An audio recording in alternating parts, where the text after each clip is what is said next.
Hi, welcome back to Hidden Disability Conversation.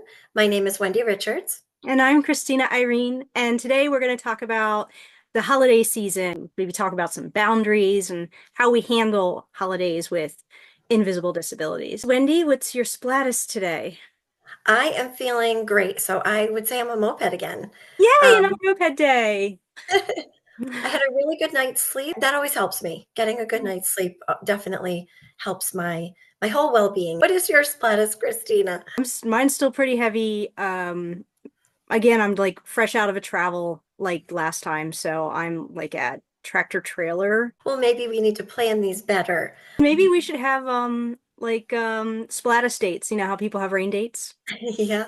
Okay, so I'll just talk about this. So, Yes, please the do. SWAT system, which I haven't really talked about yet, is that every day we feel like we've been run over by something. It's just a different vehicle on different days, and the vehicles are moped, Euro car, or which is like a Fiat, sedan, pickup truck, tractor trailer, freight train. And because I needed something heavier than a freight train, I came up with the final one, which is asteroid. Yes. And so that's actually a tip that I can give for getting through the holidays is using your Splatus to design your plans. Mhm, Like, for example, okay, I just mentioned that we could come up with two different dates mhm. to do these. And I can say that if I'm a pickup truck or better, we will do it that day. If not, we'll use a Splatus date and we will use our second date, like a rain date. Yeah. But something else you can do for plans, and I've done this before and it's great, is I can say like, okay, we're gonna pick a day to hang out, you and me as friends. Mhm. Um, and if I'm having a moped, Euro car or sedan day, we're gonna have like a big adventure. We're gonna go shopping. We're gonna go out, for a meal, hang out afterwards, and make a whole day of it. If I'm at a pickup truck or a tractor trailer truck, then, let's grab lunch. If I'm at a freight train or an asteroid, why don't you just come over and crawl in bed with me and we'll watch Hallmark movies? Oh my gosh, that would be fabulous. You could even like use it to define how you like if you're invited to a meal or a Christmas party or something like that, you know, establish with yourself what time you're going to show up based on Yeah, what your status is. yeah, Or even, I love doing things ahead of time, having a plan ahead of time so that all you have to think of in the moment is, okay, what's my splatus? What did I decide already I was going to do based on my splatus? No pressure in the moment. So, like, next Wednesday, got to go to mom's for dinner. right. And I said to myself already that if my splatus is freight train or asteroid, I'm not going to go. And here's what I've already decided I'm going to say. So while Ooh, I'm having a freight train or asteroid day, I don't even have to come up with my excuse. And you can even like write it down, like, all right, write it on the calendar. Here's the plans. Here's what I'm going to do based on how I feel. And here's what I'm going to say. yeah, if you're a planner like that, that's great. Just check off your little chart and see where you are, and it's kind of a no-brainer. Now, what you're going to say matters, right? So what you're going to say to the person who you've made plans with, how do we handle that? Well, one is like reschedule, Yeah. or, have like that backup date. Yeah. Um, and one thing that I've started saying that I really like is if somebody invites me and I'm not feeling well, Yeah. I will actually say very clearly, please keep inviting me. I love being invited. I just can't always go. Yeah. Yeah, I love that. And I think as people who are hosting, when we hear that from someone, to be understanding, we're not walking in your shoes. Maybe I am feeling okay, but to hear that you're not, we do have to still go on. And don't be discouraged. Don't take it personally, right? We Yeah. can't take this personally if we don't show up. I think having a disability, a physical disability such as what we have, sometimes if we're busy during the day and an event is in the evening, I know I get tired. I'm Yeah. starting to notice that about myself. I don't know if it is my disability or if it's my age because I am of a certain age as well, and I don't know which one it is, but yeah, in the evening it makes it more difficult for me. Not that I expect anyone to change their events around how I'm feeling, but maybe, morning or mid-morning, mid-afternoon events are better. Mhm. Um, I think also thinking about people that have a mental health diagnosis. That is an invisible disability. It is something in which they cannot control as well. They may wake up that morning and just not be able to go, whether Yeah. it's anxiety or something is just overwhelming for them. And I think just to be um, mindful of that and not take it personally during the And I can holidays. speak to that because I have, with my fibromyalgia, I have mental health symptoms. So Okay. I have depression and anxiety. Hmm. And socializing, I think for anyone, many people, can be exhausting. I Yes. guess for some people it's fueling, and I seem like an extrovert in that I'm a really social person, but it wears me out. Yeah. Yeah, for sure. So we just have to be mindful of that. I'm also thinking about dietary restrictions. How do you handle that?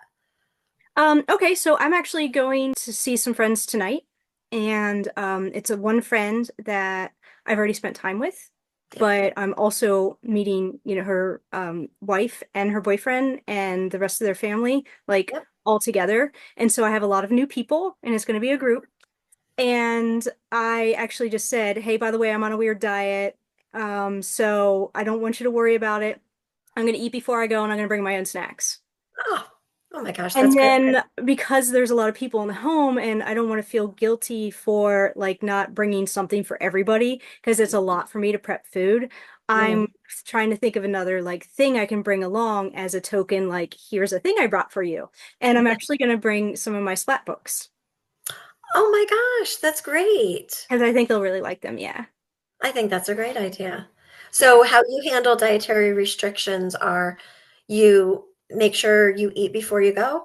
but bring your own snacks so you can still feel a part of the group and a part of that entertaining event because we know right around the holidays, food is kind of the centerpiece, right? We always It think about is.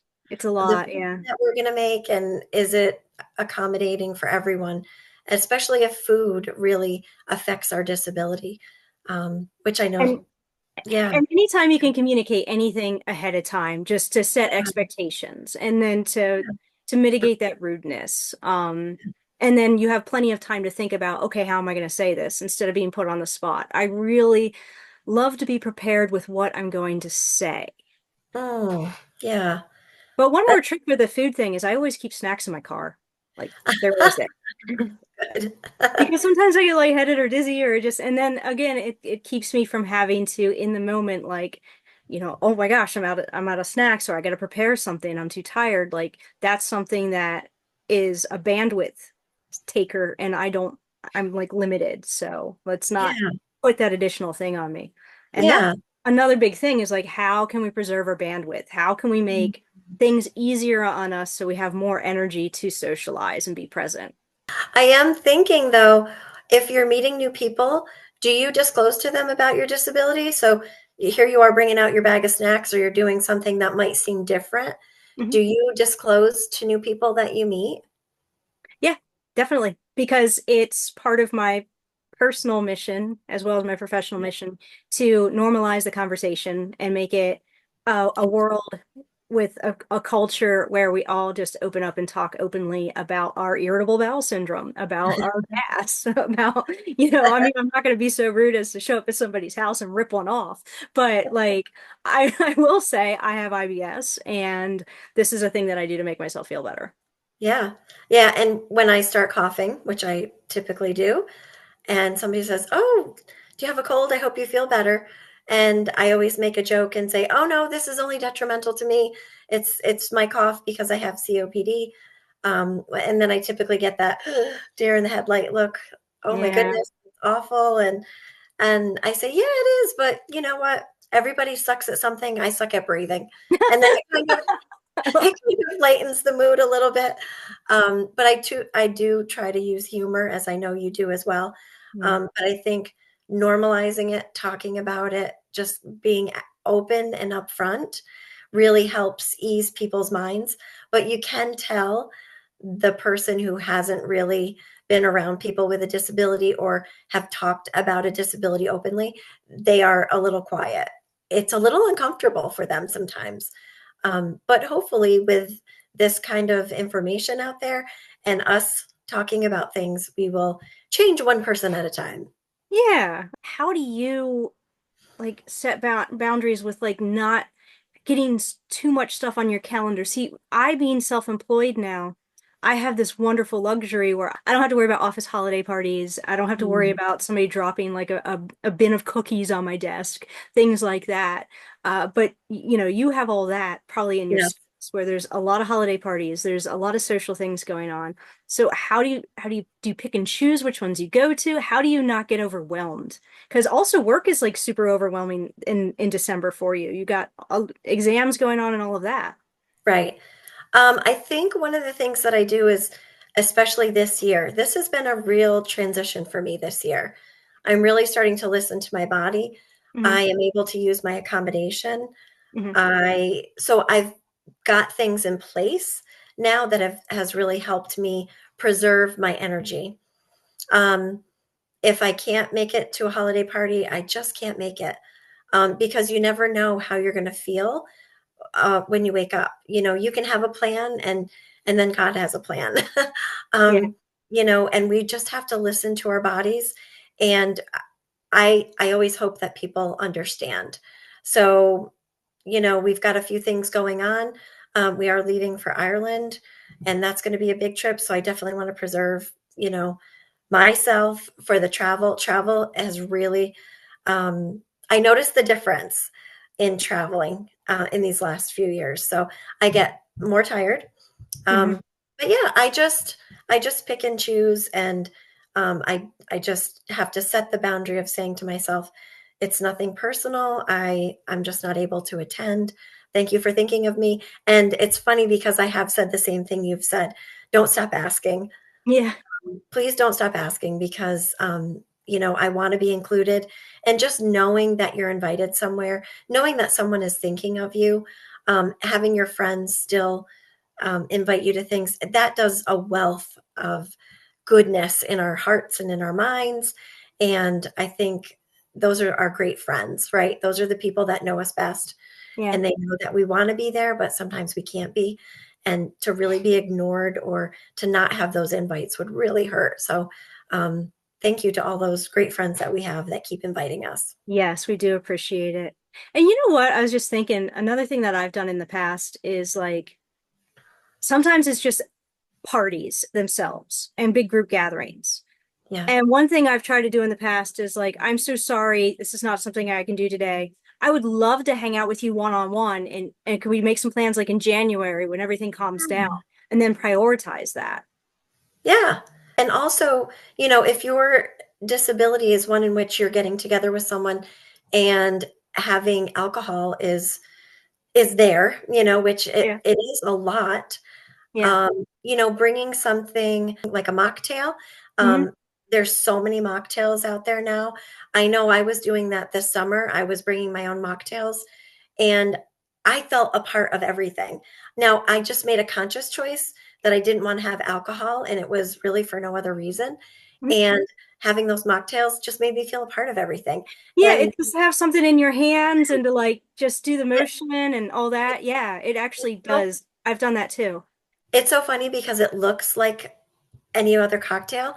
And then when people realized it wasn't, a few people were like, "Why aren't you drinking?" And I just thought, I just don't feel like it. And it really helped me enjoy the night. One more tip is plan your recovery time. Just Oh my know and goodness, count yes. on the fact that after something, you might need a break. You might need a day in bed. Like may even make yourself a little care package to so you have that day of rest and you don't have to worry about preparing food and you have some cozy things to do. Yes. Anything you can do to be prepared. Be prepared what you're going to do, what you're going to say, what your expectations of yourself are, all of those things. And next time's going to be January and it's a new year. And I'm actually not much of a resolution person myself because I feel like you should be able to make a resolution any day ever. Don't have to wait until January 1 to make a positive change. But we're going to go with the theme and we're going to talk about new things, trying new things, making new changes to make our lives better with our disabilities. Thank you so very much for watching. We always appreciate you. Please like our page, please subscribe, please comment. And we'll see you next time. Have a great holiday. Bye.